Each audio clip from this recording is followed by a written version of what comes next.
Hello everyone, welcome back to our O2IS academy channel.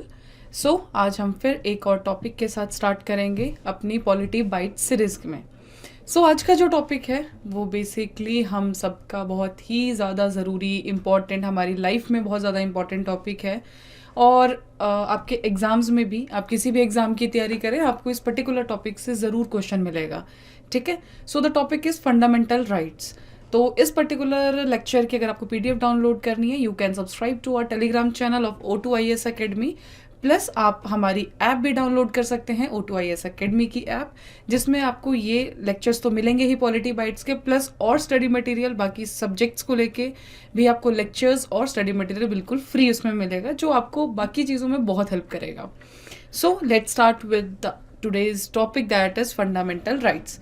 And इस वाले lecture का main, we will not cover much rights in this, but we will cover कि क्यों, कैसे, क्या ज़रूरत है फंडामेंटल राइट्स की। And for the exams perspective आपको इसमें एक मैं ट्रिक बताऊंगी। I will share 2 tricks with you, आपको जो भी समझ में आए, but that will be in the last of this lecture. Okay, so let's start with our fundamental rights. जब आप सुनेंगे कि fundamental, what does this word fundamental means, जैसे हम फंडामेंटल एक वर्ड सुनते हैं, हमारे माइंड में जो सबसे पहले स्ट्राइक होगा something which is very basic, जो बहुत ज़्यादा बेसिक है। फंडामेंटल मीन्स बहुत ज़्यादा ज़रूरी भी है, it's very very much needed for us. ठीक है, और कुछ ऐसा शायद जिसके होने से भी हमारी लाइफ में बहुत ज़्यादा इम्पैक्ट हो, और अगर वो नहीं रहे तो भी बहुत ज़्यादा इम्पैक्ट हो। ठीक है, so why they are called fundamental, इसके बारे में भी हम पढ़ेंगे। अब कुछ ऐसी चीज़ जो आपकी लाइफ के लिए बहुत ज़रूरी है, ठीक है, इट कैन बी एनीथिंग, तो अगर वो बहुत ज़्यादा ज़रूरी है तो उसके लिए उतना प्रोटेक्शन भी होना चाहिए।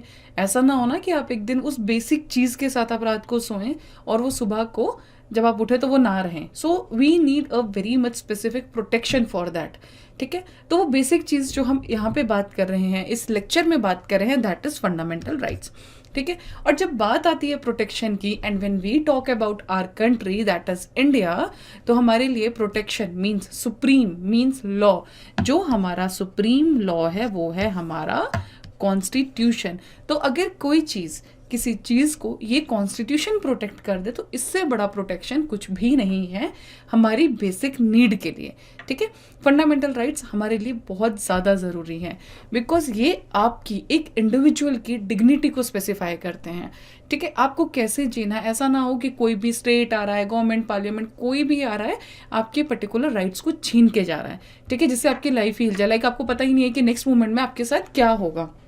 ठीक है, so here is the why is called fundamental, क्योंकि इसको हमारा सुप्रीम लॉ जो है कॉन्स्टिट्यूशन, ये हमारे फंडामेंटल राइट्स को प्रोटेक्ट कर रहा है। And they are fundamental for development, मतलब आज के टाइम पे आप हैं, चाहे मैं हूँ, कोई भी है, बस अपने आप को एक आगे बढ़ते हुए देखना चाहिए।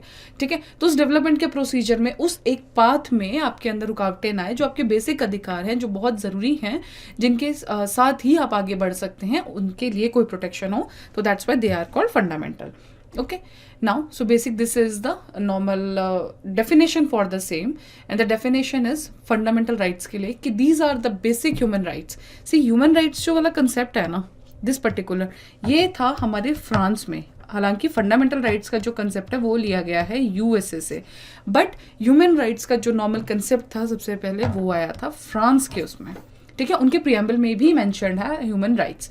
Okay, so the human rights enshrined in the constitution of India. Constitution of India कौन से पार्ट में है, that is in part 3।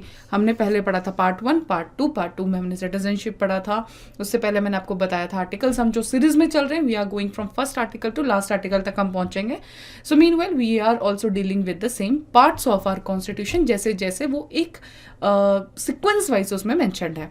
Okay, so which are guaranteed to all citizens. So देखिए, मैंने आपको पिछले लेक्चर में बताया था कि there is a difference, citizens, people, and साथ में माइनॉरिटीज। हमने ये लास्ट लेक्चर में बहुत अच्छे से क्लियर किया था कि what is the difference. Okay, so here it is, we are using the term citizens. They are applied without discrimination on the basis of race, religion, gender. ठीक है। बट इसमें आप एक चीज़ ध्यान रखिए कि जब हम फंडामेंटल राइट्स आगे आगे पढ़ते जाएंगे, we will see some grounds जिनकी बेसिस पे डिस्क्रिमिनेशन की जाएगी।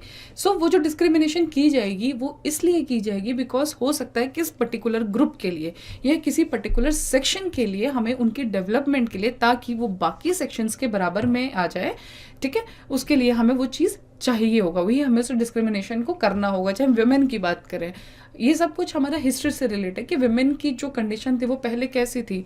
तो अगर आज हम बोलें कि बराबर है, उस बराबरी तक लाने के लिए C there is the concept of equality and equity. Equality means सबको एक जैसा, इक्विटी मीन्स जो ज़्यादा नीचे। हम एक, अगर आपने एनसीईआरटी में भी देखा होगा, देयर इज वन टर्म कि वो बॉक्सेस ऐसे रखता है, ठीक है। सो इट डिपेंड्स अपॉन ना कि किसकी हाइट कितनी है और इस वॉल तक पहुंचना है, ठीक है। एक 6 फीट है, हो सकता है उसको ये वाला काफ़ी है, but someone is of 3 feet, वो इसमें। सो इक्विटी और equality, so we want equity ताकि सब एक लेवल तक आ जाए, ठीक है। सो इसमें बीच में छोटा सा एक मैंने वैसे आपको एक दो टर्म्स के बीच में डिफरेंस बताया। सो जो डिस्क्रिमिनेशन है कुछ टर्म्स के ऊपर की जाएगी ताकि हर एक सेक्शन हमारा एक बराबर लेवल पे आ जाए, ठीक है। नाउ बिफोर स्टार्टिंग हम इनके कुछ फीचर्स देखते हैं फंडामेंटल राइट्स के, सो आपको एक आइडिया हो जाए कि इसके बनाने के पीछे रीजंस क्या थे। सो पहला जो है कि दे आर नॉट एब्सोल्यूट, ऐसा नहीं है कि इसके ऊपर कोई भी रिस्ट्रिक्शन, अभी मैंने आपको बोला कि डिस्क्रिमिनेशन की जा सकती है, but they are certain fixed grounds जो उसमें मेंशन है already. So they are not absolute but qualified, मतलब उनके ऊपर कुछ रिस्ट्रिक्शंस लगाई जाती हैं, उनको कैंसिल भी कर दिया जाता है, बट उसके पीछे कुछ कंडीशंस है जो हम इन फर्दर फ्लो पढ़ेंगे कि कौन से आर्टिकल पे कब रिस्ट्रिक्शन लगती है कब नहीं लगती है। एंड सेकेंड इज कि रीजनेबल रिस्ट्रिक्शन, जो मैंने आपको भी बोला। उसके बाद है कि ये जो आर्टिकल्स हैं ज़रूरी नहीं है कि गवर्नमेंट अगर कुछ गलत करेगी तभी आप करें, आपके लिए अवेलेबल है। अगर कोई प्राइवेट इंडिविजुअल, मैं या कोई और, आपके कोई फंडामेंटल राइट को ख़राब कर रहा है या उसको वायलेट कर रहा है, so you have the all the power कि आप कोर्ट में जाके उसके अगेंस्ट जाएं, ठीक है। सो ये पर्टिकुलर स्टेट के लिए नहीं है, ये प्राइवेट इंडिविजुअल्स के लिए भी हैं।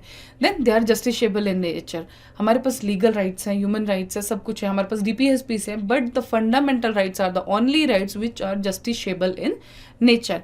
फंडामेंटल ड्यूटीज जस्टिसेबल नहीं है, डीपीएसपीस जस्टिसेबल नहीं है, but the are fundamental rights are justiciable, okay. Next is, ये कुछ हैं जो सिटीजन्स के लिए ही हैं, ठीक है। अब इसको आपको लर्न रखना करना पड़ेगा कि कौन से ऐसे फंडामेंटल राइट्स हैं जो सिर्फ सिटीजन्स के लिए हैं और कौन से फंडामेंटल राइट्स ऐसे हैं जो सबके लिए हैं। So there is the difference. So 15, 16, 19, 29, 23, तो 15 टू मतलब 15, 16 आप इकट्ठे याद रखिए, 29, 30 इकट्ठे, बीच में आया 19। सो अब एक दो बार पढ़ेंगे, आपको वैसे भी ये चीज़ पर्टिकुलरली याद रहेगी, ठीक है। देन नेक्स्ट इज, अच्छा, this is the concept, the scope of fundamental right is limited by article 31A, 31B, 31C। जब हम इस पर्टिकुलर आर्टिकल पे पहुंचेंगे, बिकॉज अभी मैं अगर आपको बोलूंगी तो वैसे भी ये चीज़ें बहुत कंफ्यूजिंग कर देगा, तो जब हम इस पर्टिकुलर आर्टिकल पे पहुंचेंगे तो हम इसको ज़रूर डिस्कस करेंगे, ओके। देन नेक्स्ट इज कि मार्शल लॉ जब लगता है, व्हेन विल कम टू, ये भी आपके जब फंडामेंटल्स हम पढ़ेंगे, आर्टिकल लास्ट में पहुंचेंगे 34 तक, तब हम तक देखेंगे कि फंडामेंटल राइट्स में मार्शल लॉ के बीच में क्या केसेस आते हैं, बिकॉज जब मार्शल लॉ आता है तो अल्टीमेटली फंडामेंटल राइट्स कैंसिल हो जाते हैं, बट क्या कंडीशंस है क्या नहीं है ये हम उसको डिटेल में तब पढ़ेंगे। बाकी जो मेन पावर इसमें दी गई है दैट इज विद पार्लियामेंट, के किस पे रिस्ट्रिक्ट कर सकता है, कब हटा सकता है, ये पावर है पार्लियामेंट के पास। But final authority of course अगर कुछ ऐसा है तो कौन है, Supreme Court, also high court भी है, ठीक है। So the authority rest with the Supreme Court, but जो कुछ लॉज हैं, कुछ सब चीज़ें कौन बना सकता है, पार्लियामेंट, ठीक है। So this is the only thing. Now we will start, अब हम यहाँ पे देखेंगे बेसिकली, अभी फीचर्स आपने देख लिया, डेफिनेशन देख लिया, सो this is the just basic overview, but जो क्वेश्चंस आएंगे वो यहाँ से आएंगे, this is the part when you will get the questions.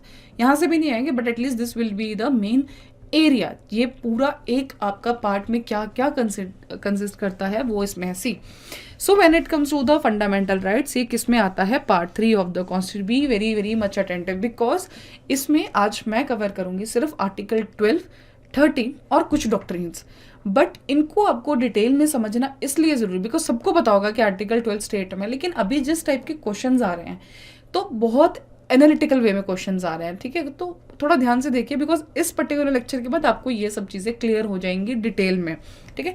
So when it comes to the parts of the constitution, ये मेंशन है हमारे पार्ट 3 में, ये आप सबको पता है। सो इसको मैग्ना कार्टा ऑफ इंडिया भी बोला जाता है। आर्टिकल 12 से लेके 35 तक हमारे हैं सारे फंडामेंटल राइट्स। यूएसए से बोरोड है, फ्रांस का मैंने आपको बता दिया जो ह्यूमन राइट वाला कंसेप्ट था, इसलिए इसको यहाँ पे। अब कब सस्पेंड होगा, किसके लिए अवेलेबल है, ये वाला पार्ट तो हमने देख लिया कि ठीक है 15, 16, 19, 29 एंड 30 ये वाले हैं जो सिर्फ सिटीजन्स के लिए अप्लाई होंगे। ठीक है, कब सस्पेंड होंगे, क्या होगा, ये हम देखेंगे बाद में। This portion we will cover later. Okay, so next अब हमारे आर्टिकल्स कौन कौन से हैं, एक ब्रीफ आइडिया ले लेते हैं। ठीक है, उसके बाद जब डिटेल में हम इसको पढ़ेंगे तो उसके साथ आपको वैसे भी समझ आ जाएगा। So when it comes to the fundamental rights, तो हमारे पास है राइट टू इक्वलिटी, पहला जो है 14 to 18 तक। ठीक है, then right to freedom, right against exploitation, right to freedom of religion. ठीक है, cultural and educational rights, right to constitutional remedies. This is जिसको सोल बोला गया था, क्योंकि अगर ये है तभी इन सब का अस्तित्व है। सिंपल सा वर्ड, ठीक है, कि कॉन्स्टिट्यूशनल रेमेडीज, मान लो आपको राइट्स दे दिए गए लेकिन उसको आप जस्टिफाई करने के लिए आपके पास वही नहीं है कि अगर वो कोई छीन ले आप कहाँ जाएंगे, तो वो भी एक अपने आप में फंडामेंटल राइट है। That means right to constitutional remedies. उसके अब मतलब आपका जब कोई फंडामेंटल राइट वायलेट हो उसके लिए आपको कहाँ अप्रोच करना है, वो भी अपने आप में एक फंडामेंटल राइट है। ठीक है, सो उसके बाद फर्दर डिविजन है। राइट टू इक्वलिटी हमारा रेस्ट करता है आर्टिकल 14 से 18 तक। आर्टिकल उसका फ्रीडम है 19 to 22, अब एक्सप्लॉयटेशन है 23 and 24, फ्रीडम ऑफ रिलीजन है 25 से 28, and then cultural and education rights है 29, 30 and constitutional remedies is 32। So हम इसको देखे जाएंगे। So this is the brief idea. अब जब लास्ट में हम इसकी ट्रिक करेंगे तो आपको ये वैसे भी डिटेल में समझ आ जाएगा। ठीक है, so with this we'll start with our first article of our fundamental right, that is article 12। अब देखिए, राइट्स तो बना दिए, पर किसके लिए बनाए, किसके लिए हमें चाहिए आर्टिकल, किसके अगेंस्ट चाहिए, क्यों हमें इनकी ज़रूरत पड़ी, तो वो सब मेंशन है आर्टिकल 12 के लिए, मतलब स्टेट। लेकिन स्टेट है क्या, अगर आपको नहीं भी पढ़ाया जाए तो आप स्टेट से क्या समझेंगे, पार्लियामेंट और हमारा स्टेट का गवर्नमेंट, तो वो तो ऑलरेडी इंक्लूडेड है। दिस इज द पार्ट कि हमारा एग्जीक्यूटिव और लेजिस्लेचर यूनियन का और स्टेट का, that is the part of our state which is mentioned in article 12 of the constitution. लेकिन जो मेन है, these are the two things जो आपको डिटेल में पता होनी चाहिए। So that are local authorities and other authorities.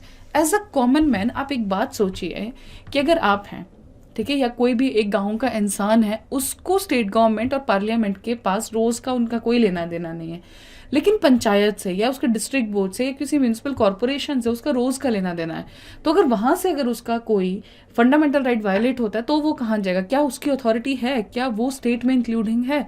So yes, of course it is local authorities and other authorities. When it comes to local authorities, that is mean municipalities, panchayat and district board, इसको हम देखते हैं next उसमें।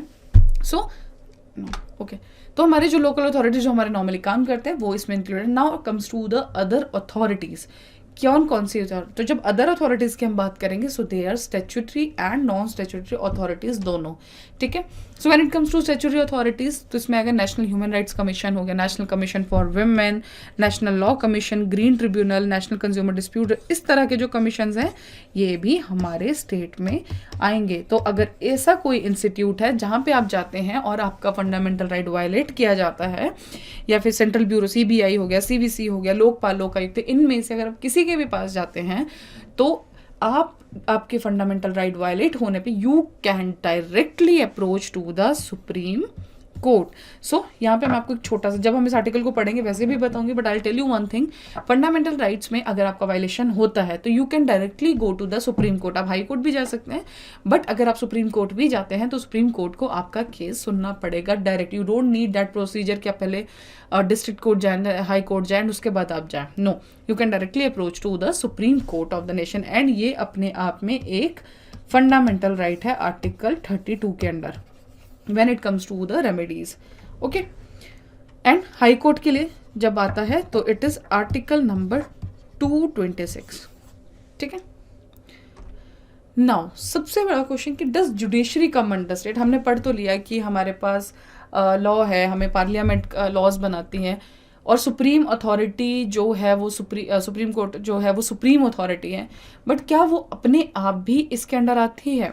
सो yes, when it comes to उसका administrative purpose, this is a confuse, का answer yes भी है no भी है, यू हैव टू सी किस कंसेप्ट में पूछा गया है। When it comes to the administrative purpose then yes it is a part of the state, मतलब उसने अपने एडमिनिस्ट्रेशन में अगर आपका फंडामेंटल राइट वायलेट किया है तो वो आएगा स्टेट के under, so you can approach, ठीक है।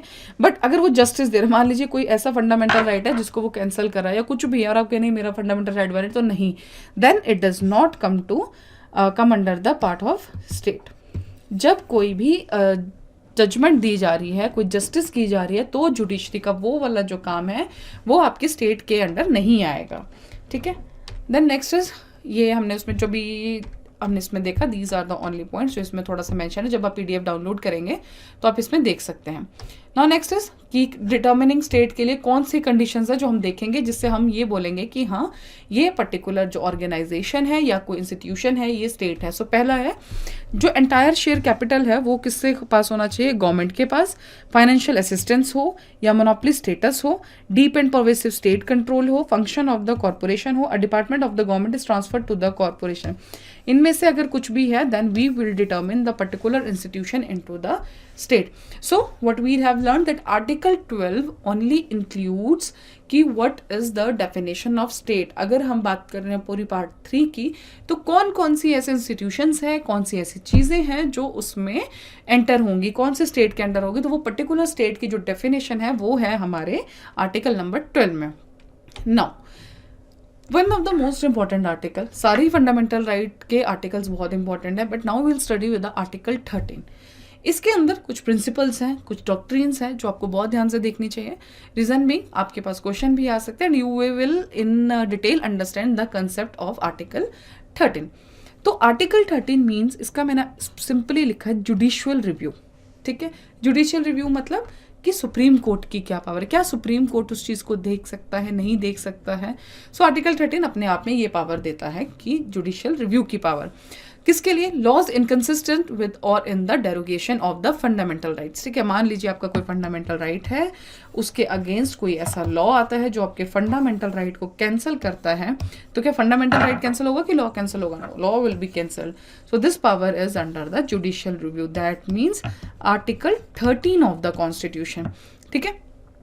नाउ बेसिकली ये जो है आर्टिकल 13 ये एक्ट करता है एज अ वॉल।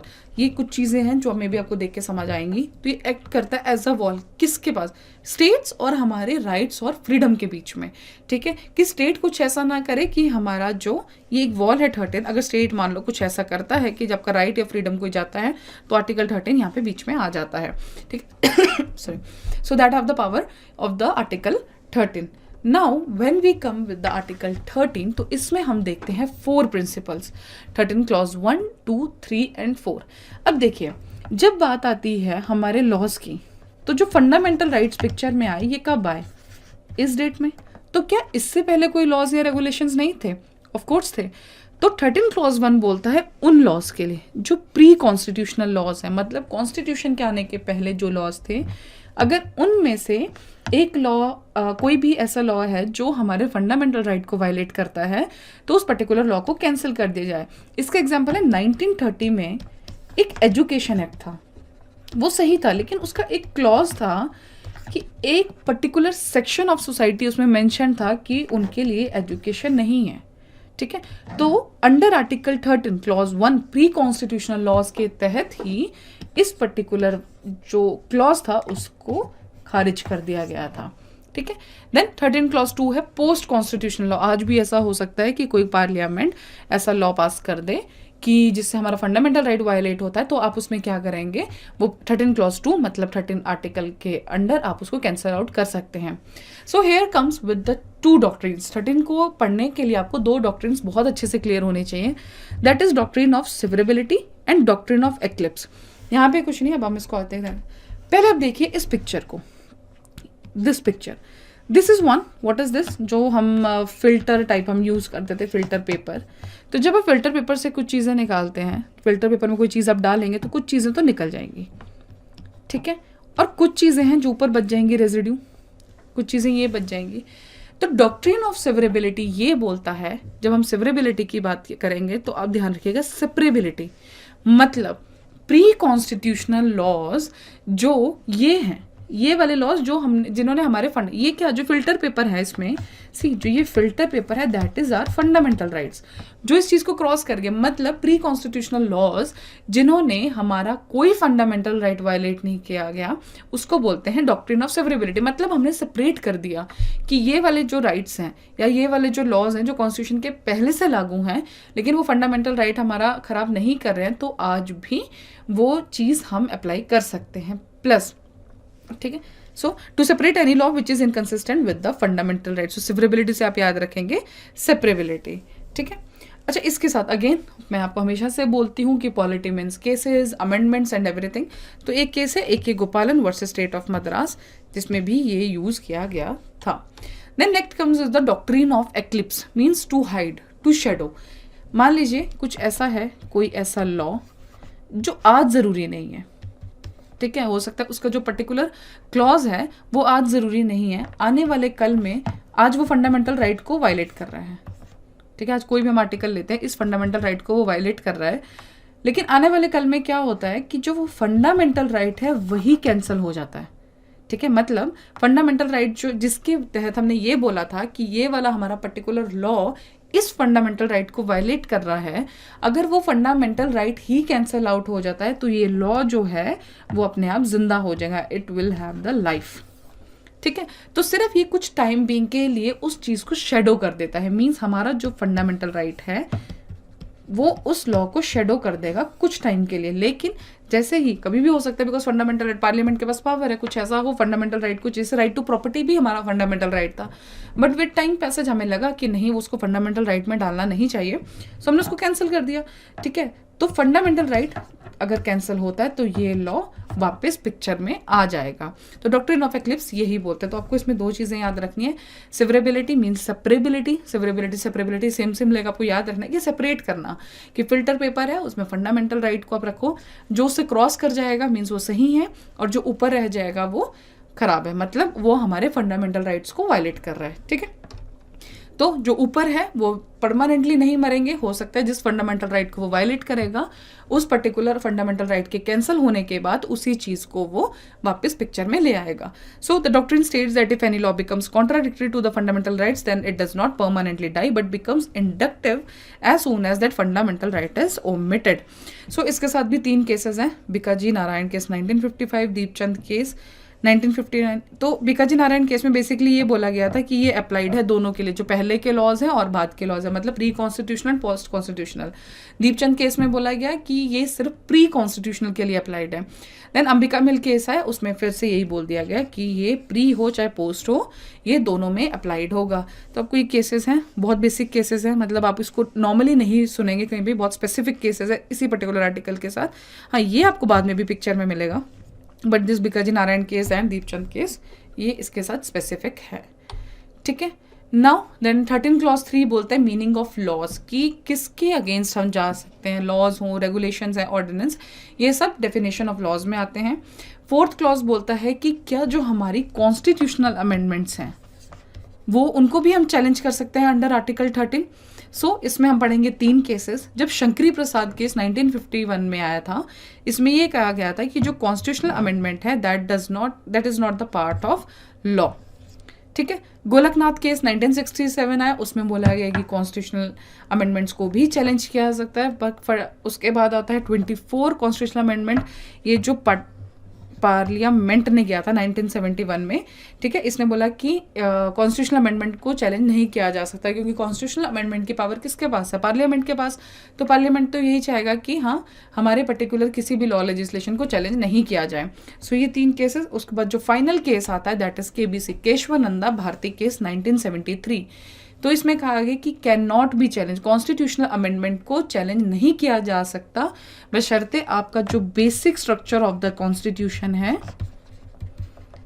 वो वायलेट नहीं होना चाहिए। ठीक है, इसी में ही जब बेसिक स्ट्रक्चर किस में एक्सप्लेन हुआ था, इसी केस को हम उसमें भी पढ़ते हैं। So when it comes to the basic structure of constitution, अगर कोई ऐसा कॉन्स्टिट्यूशनल अमेंडमेंट है वो इसको वायलेट करता है तो कॉन्स्टिट्यूशनल अमेंडमेंट को भी चैलेंज कर दिया जाएगा। सो बेसिकली इसी के अंदर पार्लियामेंट को एक पावर दी गई थी, कॉन्स्टिट्यूशन पावर, और प्लस ऑर्डिनरी लेजिस्लेटिव पावर इसमें दी गई थी। ठीक है, सो आज हम इतने ही 2 आर्टिकल्स करेंगे। सो एक बार हम फिर देखते हैं कि हमने इसमें क्या क्या किया। आर्टिकल 12 इसमें बोलता है स्टेट की डेफिनेशन, जिसमें हम बोलेंगे parliament, state, local authority and other authorities. ठीक है, इसमें मेन है हमारा लोकल और अदर अथॉरिटीज़। तो लोकल अथॉरिटीज़ हमें पता है पंचायत हो गया, म्यूनिसिपल हो गया एंड सब। When it comes to the other authorities mean statutory and non statutory authorities. Then it comes to the judiciary का मैंने आपको कंसेप्ट बताया कि ये स्टेट के अंडर आता है कि नहीं। तो यस और नो दोनों ही आंसर इसके आएंगे। जब एडमिनिस्ट्रेशन होगा तो yes, and when it comes to the justice it will be no. Then ये कुछ कंडीशंस थी जो स्टेट को डिटरमाइन करने में आपको हेल्प करेगा। Then it comes to the article 13 जो देता है जुडिशियल रिव्यू की पावर। ठीक है, कि अगर कोई भी ऐसा लॉ आता है जो हमारे फंडामेंटल राइट को वायलेट करता है तो आर्टिकल 13 उसमें एज अ वॉल एक्ट करता है। उसी के साथ हमने पढ़े कि इसके 4 प्रिंसिपल्स हैं एंड 2 डॉक्ट्रिन्स हम जिसमें पढ़ते हैं। तो 4 प्रिंसिपल में pre constitutional law, post constitutional law, meaning of law और प्लस की अमेंडमेंट को चैलेंज किया जा सकता है कि नहीं। Then it comes to the doctrines of severability. Severability मतलब सेपरेबिलिटी, एंड आप फिल्टर पेपर को याद इसमें जरूर रखिएगा। ये पर्टिकुलर डायग्राम से ही आपको ये वाले 2 डॉक्ट्रिन्स हमेशा हमेशा याद रहेंगे। ठीक है, सो इसमें ये केस है AK गोपालन versus state of Madras. Severability में मतलब हमको सेपरेट करना है कि कौन से ऐसे राइट्स हैं, कौन से ऐसे लॉज हैं जो हमारे फंडामेंटल राइट को वायलेट नहीं कर रहे हैं, वो पिक्चर में रहेंगे। जो कर रहे हैं वो टाइम बीइंग के लिए तो अभी कैंसल आउट हो जाएंगे, लेकिन कल को अगर कोई फंडामेंटल राइट आपका कैंसिल होता है तो उसके अंदर वो पर्टिकुलर लॉ जो आपने पहले डेड कर दिया था वो वापस जिंदा हो जाएगा। ठीक है, then it comes to the meaning of law की अमेंडमेंट चैलेंज होती है। तो करंट पिक्चर जो है अमेंडमेंट्स को चैलेंज करने के लेके वो है कि अगर आपका वो बेसिक स्ट्रक्चर वायलेट होता है तो आप उसको चैलेंज कर सकते हैं, नहीं वायलेट करता है तो आप नहीं चैलेंज करेंगे। So that is KBC 1973 Kesavananda Bharati case. So that's all with the 2 articles for 12 and 13। इसको बहुत डिटेल में हमने किया। इसके बाद अब हम करेंगे बाकी आर्टिकल्स जो मेन आर्टिकल्स है, right to equality, freedom, exploitation, ये सब। लेकिन उससे पहले जब हम फंडामेंटल राइट्स के चैप्टर को पढ़ते हैं, हमारा जो सबसे पहला चीज़ हो एक सीक्वेंस में उस चीज़ को याद रखना। So we will start with this particular tricks. इसको याद रखने के लिए 3 ट्रिक्स है, आप कुछ और भी बना सकते हैं। ठीक है, सो पहला देखिए, पहले हम नॉर्मली पढ़ते हैं, आप 2-3 बार अगर इसको वैसे भी पढ़ेंगे आपको याद हो जाएगा। एंड जब डिटेल में आप पढ़ते हैं तो आपको सिर्फ एक कीवर्ड याद होना चाहिए, आपको बाकी सारी चीज़ें याद आ जाती हैं। ओके, तो it is law removes doubt and gives 6 freedom by which we saw MRP clearly. अभी ये मत सोचना कि हमें स्पेलिंग नहीं आती है 100 की। इट इज़ बिकॉज हमको ये चाहिए। मैंने आपको पहले भी बोला है कि ट्रिक का मतलब आपको याद होना चाहिए, आपको उसमें पर्टिकुलर डेफिनेशन, मीनिंग कुछ नहीं चाहिए। आप कुछ और भी बनाइए, बट व्हाट वी नीड कि हमारा अगर उससे मतलब निकल रहा है, हमारे कंसेप्ट उसमें सेटल हो रहे हैं, तो हम उसकी स्पेलिंग भी चेंज कर देंगे। ये ट्रिक आपने वैसे भी पढ़ी हो कि आप कुछ और बनाते हैं, that will help you out. Second trick is con man. Con किसको बोलते हैं? जो झूठ बोलता है या कोई चीटर हो। ठीक है, evades tax, attendance and hampers Indian culture and education.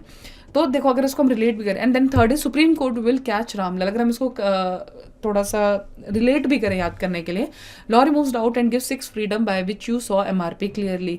कि आपको कानून ने इतना आपका डाउट रिमूव कर दिया और आपको MRP जो है बहुत क्लियरली आप देख पा रहे हैं।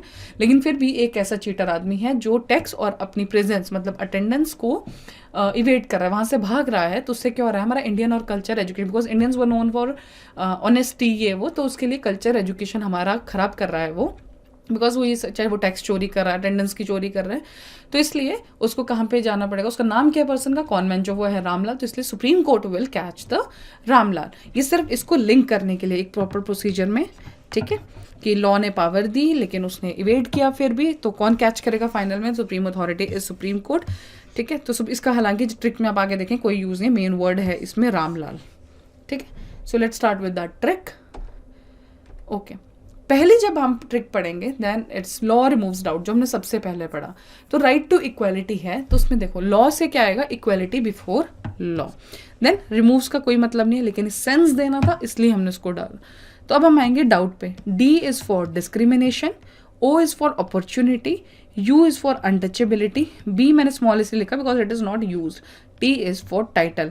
ये आपका कवर कर गया सारा का सारा राइट टू इक्वालिटी।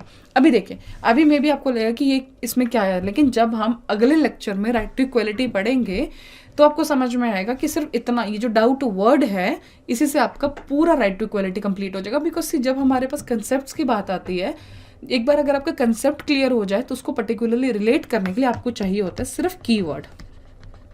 जब हम मेंस के नोट्स बनाने के लिए भी बोलते हैं, हम उसमें बोलते हैं कि डोंट राइट फुल एसेज, ठीक है, पूरा ऐसे मत लिखिए। आपका कंसेप्ट क्लियर हो गया, जस्ट राइट कीवर्ड्स, छोटा छोटा कीवर्ड्स, ठीक है, ताकि जब आप उसको देखो तो आपको ये पता हो कि हाँ हमारे पर्टिकुलर आंसर में, ये पर्टिकुलर टॉपिक में कौन कौन सी चीज़ें कवर होनी चाहिए। अगर आप पूरा पूरा ऐसे लिखने बैठ जाएंगे तो आप खुद सोचिए कि आपके नोट्स कहाँ जाएंगे, उसको रिवाइज कैसे, मेक थिंग्स वेरी क्रिस्प ताकि आपका रिविजन में हेल्प हो, ठीक है। Then next is 6 freedoms saw MRP clearly. हमारी जो टर्म थी वो थी लॉ रिमूव्स डाउट, ये हमने पढ़ लिया, and give 6 freedom by which we saw MRP clearly, ठीक है। देन इसमें आता है आर्टिकल 19 हमारा। अब 19 के अंदर क्या है, हमारे पास 6 फ्रीडम्स है, कौन सी, 100 एमआरपी। तो 100 एमआरपी मतलब speech and expression, A assembly, U union, M movement, R residence, P profession. अभी मैं फिर से आपको ये बोलूंगी, ये ट्रिक मैं आपको लास्ट में भी दे सकती थी, लेकिन उससे क्या होगा ना कि जब आप पर्टिकुलर लेक्चर्स आप कंसिडर करेंगे, देखते जाएंगे, तो आपको पहला आधा टेंशन नहीं रहेगा इसको लाइन में याद कैसे रखना है। एटलीस्ट नाउ आपके पास ये ट्रिक है, so when ever you will start with your article just see इसको कि हाँ अब जब आपका कंसेप्ट क्लियर हो जाएगा, से दिस कि ठीक है इसको याद करेंगे, 100 एमआरपी हुआ तो article 19 is done. Then next word is R clearly. तो क्लियरली में आर्टिकल 21 से लेके 24 तक है, ठीक है। सो इट इज क्लियरली से क्या समझेंगे, conviction, life and liberty, article 21 बोलता है, ठीक है। And then it is 21A education. ये जब आप पढ़ेंगे आपको अब बोलेंगे अब यहाँ पे कैसे याद रखें, वो अपने आप याद रह जाता है जब आप एक बार फुल डिटेल इसका कंसेप्ट पढ़ लेंगे। Then it is 22 that is arrest, and 23 है लेबर, लेकिन लेबर में 2 चीज़ें आएंगी, ठीक है, एक है ह्यूमन बींग के बाद चिल्ड्रंस के बारे में बात की, सो दिस इज आर्टिकल नंबर 24, ठीक है। तो ये था यहाँ तक ना। ट्रिक 2 ये हमने पढ़ लिया, पहला वाला, con man evades tax, attendance and hampers Indian culture and education, ठीक है। तो इसको हम जब देखें, कौन कंसेंस, man manage, tax taxes, attendance attendance, ये अटेंडेंस वाला जो है या टैक्सेस वाला है, जब हम इसको डिटेल में करेंगे तब आपको ये पक्का याद रहेगा। But here I am just showing you the trick, इसलिए ताकि विद फर्दर लेक्चर्स आपको समझ में आए कि आपको कैसे चीज़ें क्रैम करनी है या याद रखनी है, ठीक है। आपको नहीं कुछ चीज़ें ना आपकी पॉलिटी में है जिसमें आपको प्रॉपर सीक्वेंस याद रहनी चाहिए। बेसिकली राइट्स, जैसे कि फंडामेंटल राइट्स हो गए, डीपीएसपीस हो गए, कौन से आर्टिकल में कौन सा डीपीएसपी, उसके लिए भी ट्रिक्स ही आएंगी। Then it's culture, article 29, educational rights is article 30, okay. Then next comes Supreme Court will catch Ramlal. मैंने आपको इसमें कहा था कि सुप्रीम कोर्ट विल कैच हमने इसमें डाला था क्योंकि एक सेंस बनाने के लिए, अदरवाइज रामलाल है, R is remedies, A application, M is martial law, L is legislation. 32, 33, 34, 35 मैंने आपको जब हमने स्टार्टिंग में पढ़ा था कि जब फीचर्स हम देख रहे थे तो मार्शल लॉ में मैंने आपको कहा था कि जब हम आर्टिकल 34 में पहुंचेंगे देन वी विल सी कि हाउ इट इज एप्लीकेबल, क्या इसकी कंडीशंस हैं, क्या इसके क्लॉजेज हैं, ठीक है। सो होप एक बार हम फिर इस ट्रिक को देखते हैं। ट्रिक है law removes doubt and give 6 freedom to buy which we saw MRP clearly. तो इसमें हमने आर्टिकल्स देखे। Then con man evades tax attendance and hampers Indian culture and education. Supreme Court will catch Ramlal, जिसका main term है हमारा रामलाल, ठीक है। तो लॉ ने आपको पावर दी कि आप एमआरपी ध्यान से देख सके, फ्रीडम दी आपको, लेकिन एक कॉन मैन जो चीटर आदमी था उसने फिर भी टैक्स को और अटेंडेंस को इवेड किया, जिससे हैम्पर हुआ हमारा इंडिया का कल्चर और एजुकेशन, ठीक है। उसके बाद सुप्रीम कोर्ट ने जब ये चीज़ देखा इंडिया के खिलाफ था तो उन्होंने रामलाल को कैच कर लिया। So this should be the sense and flow. But इसके साथ ही एक और है, ये आई थिंक अभी इसमें थोड़ा कुछ आपको ब्लर दिख रहा है, but when you download the PDF, ठीक है, तो आपको बिल्कुल क्लियर दिखा। तो ये भी है, state law is equal to doubt है, बट आप आगे देखेंगे तो ये भी एक ट्रिक है। बट मैं आपको पहली वाली ट्रिक को ज़रूर सजेस्ट करूंगी, उसका रीज़न है क्योंकि दैट इज समथिंग जो एक सेंस में आपको क्लियर कर देगा सारी fundamental rights, okay. So once again with the question here, prohibition of discrimination on grounds of religion etc. article 15 of the constitution is a fundamental right classifiable under. I am here just showing you the type of questions you will get from this particular full chapter. Now see, when it comes to the discrimination, तो और भी grounds हैं, बाकी articles में भी discrimination का ground दिए रखे हैं, but here it is specific to the article 15 of the constitution. तो आर्टिकल 15 जब हमने स्टार्टिंग में पढ़ा, that was right to equality, ठीक है। तो यहाँ पे आंसर क्या आ जाएगा, right to equality. Which of the following categories of fundamental rights incorporate protection against untouchability as a form of discrimination. Untouchability जब हम पढ़े थे राइट टू इक्वालिटी के अंदर, ये भी इसी के अंदर। सो देखिए एक ही पर्टिकुलर फंडामेंटल राइट के अंदर आपको किस टाइप के 2 तरह के क्वेश्चंस मिल गए। Next is the term law under article 13 includes which of the following, and ये ऑलरेडी हम बहुत डिटेल में पढ़ चुके हैं, सो आई डोंट थिंक आपको इसमें कोई दिक्कत आनी चाहिए. सो पहला है ordinances issued by the president और गवर्नर, क्लियरली मैंने आपको उसमें बताया था. एग्जीक्यूटिव ऑर्डर्स, ये भी मैंने आपको उसमें बोला था. Notifications issued by statutory authority, ये मैंने आपको उसमें स्लाइड में दिखाया था कि स्टैट्यूटरी हो चाहे नॉन स्टैट्यूटरी, वो इसमें इंक्लूडेड होंगे. Customs having the force of law, yes of course ये चीज़ भी. But when it comes to the constitutional amendment, जिसमें हमने क्या पढ़ा था कि they can not be challenge. कब तक नहीं चैलेंज कर सकते? जब तक वो हमारा बेसिक स्ट्रक्चर वायलेट नहीं कर सकते. तो इसका आंसर क्या आएगा? 1, 2, 3 and 4, 5th is wrong. That is not the answer. ठीक है. सो that's all for today's lecture. Article 12, 13 trick ये हमने पढ़ा डिटेल में. 12th का आपको बहुत डिटेल में मैंने बोल दिया क्या स्टेट है. 13 is judicial review, that is also clear to you. Now with the next lectures, अब हम हर एक आर्टिकल को उठा के डिटेल में देखेंगे. We will analyse the whole article fully कि किस आर्टिकल को कहाँ पे हम अप्लाई कर सकते हैं. जैसे क्वेश्चंस तो आएंगे कंसेप्ट बेस्ड या नॉर्मली फैक्ट बेस्ड, ठीक है. लेकिन अगर आपको उसके पिक्चर क्लियर होगी, if you are be clear with all the concepts of the particular article, तो आपको उसको किसी भी तरह का क्वेश्चन है, जैसे आज के टाइम में कंसेप्चुअल क्वेश्चंस बहुत आ रहे हैं, एनालिटिकल क्वेश्चंस बहुत आ रहे हैं, तो आप उसको अप्लाई कर सकते हैं. बट शर्त एक ही है कि आपका कंसेप्ट क्लियर हो. Fine. So that's all with the today's lecture. Thank you so much. Hope you like this lecture. Do subscribe our channel.